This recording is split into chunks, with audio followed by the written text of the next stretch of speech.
Hi friends, welcome back to cook with Gowthi. இன்றைக்கி வந்து பார்த்திங்கன்னா சிக்கன் சேர்வா எப்படி பண்ணலாம்னு சொல்லிட்டு பார்க்கலாம்.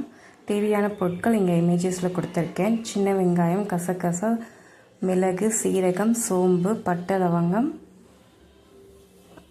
அதுக்கப்புறமேட்டு 3 வரமிளகாய். இப்போ வானலில் கொஞ்சமாக எண்ணெய் ஊற்றிக்கோங்க. பட்டை, கிராம்பு போட்டுக்கோங்க. சீரகம், சோம்பு, தனியா, நெக்ஸ்ட்டு மிளகு, சீரகம், அதுக்கப்புறமேட்டு வரமிளகாய் நல்லா போட்டு எண்ணெயிலே தீ வந்து ரொம்ப கம்மியாக வச்சுக்கோங்க. சிம்மில் வச்சுட்டு வணக்கி விடுங்க. அதுக்கப்புறம் பார்த்திங்கன்னா நம்ம எடுத்து வச்சுருக்க சின்ன வெங்காயம் அதிலே சேர்த்து நல்லா வணக்கி விடுங்க. அதுக்கப்புறம் நம்ம எடுத்து வச்சுருக்க கசகசா அதில் சேர்த்துக்கிங்க. அப்புறமேட்டு வந்து கடைசியாக வந்துட்டு கருவேப்பிலை போட்டு கொஞ்சமாக தேங்காய் போட்டு ஆஃப் பண்ணிடுங்க. இதை ஆற விட்டுருங்க கொஞ்சம் நேரத்துக்கு. அதுக்கப்புறமேட்டு மிக்ஸி ஜாரில் போட்டு பேஸ்ட் மாதிரி அரைச்சி எடுத்துக்கோங்க. அதுக்கப்புறம் தண்ணி விட்டு அரைச்சிக்கோங்க. நெக்ஸ்ட் அப்புறமேட்டு குக்கரில் எண்ணெய் ஊற்றிக்கிங்க. பட்டை, லவங்கம் போட்டுக்கோங்க. சோம்பு போட்டுக்கோங்க.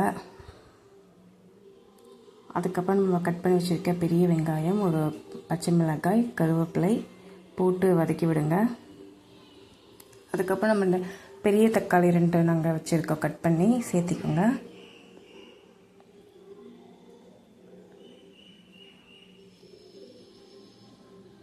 அதுக்கப்புறமேட்டு இஞ்சி பூண்டு விழுது. நான் எப்போவுமே தக்காளி சேர்த்ததுக்கப்புறம் தான் இஞ்சி பூண்டு விழுது சேர்ப்பேன். சில பேர் வெங்காயத்தில் சேர்த்துருவீங்க, அடி பிடிச்சிரும். அதான் நான் தக்காளி சேர்த்துட்டு அதுக்கப்புறம் தான் சேர்ப்பேன். நெக்ஸ்ட்டு வந்து பார்த்திங்கன்னா நான் 1/4 கிலோ சிக்கன் எடுத்து வச்சுருக்கேன்.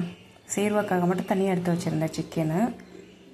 தோசை, இட்லி கூட வச்சு சாப்பிட்டா நல்லாயிருக்கும் சேர்வா. அதுக்காக அந்த நாட்டுக்கோழி சிக்கனை வந்து நல்லா கலந்து விடுங்க. நெக்ஸ்ட்டு வந்துட்டு மஞ்சள் ஆட் பண்ணிக்கோங்க.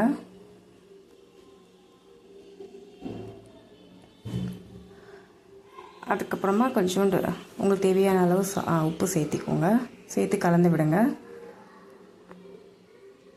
அதுக்கப்புறம் நம்ம அரைச்சி வச்சுருக்கேன்.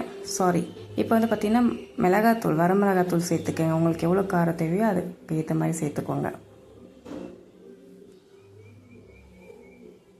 அதுக்கப்புறமேட்டு நம்ம அரைச்சி வச்சுருக்கேன் நம்ம பேஸ்ட்டு எடுத்து ஆட் பண்ணிக்கோங்க.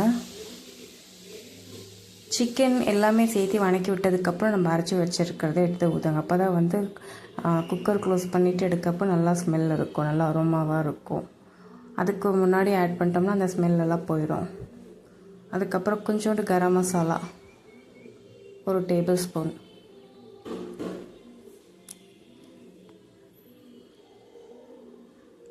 உங்களுக்கு தேவையான அளவு தண்ணி ஊற்றி மிக்ஸி ஜார் கழுவி அதிலே ஊற்றிடுங்க. நெக்ஸ்ட்டு பார்த்திங்கன்னா கடைசியாக கொத்தமல்லி வந்து கட் பண்ணி போட்டுட்டு லிட்டு போட்டு க்ளோஸ் பண்ணி ஒரு 4 விசில் 5 விசில் விட்டுட்டு, நாட்டுக்கோழியாக இருந்தால் 5-6 விசில் விட்டுக்கோங்க.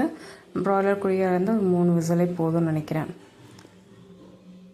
அப்புறம் விசில் வந்ததுக்கப்புறமேட்டு இப்போ ஓப்பன் பண்ணி பாருங்கள்.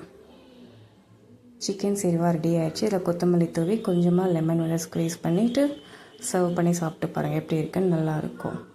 இது வந்து தோசை, இட்லி எல்லாத்துக்கும் நல்லாயிருக்கும். உங்கள் வீட்டில் ட்ரை பண்ணி பார்த்துட்டு எப்படி இருக்குன்ட்டு மறக்காமல் கமெண்ட் செக்ஷனில் கமெண்ட் பண்ணுங்கள். Thank you friends. பை.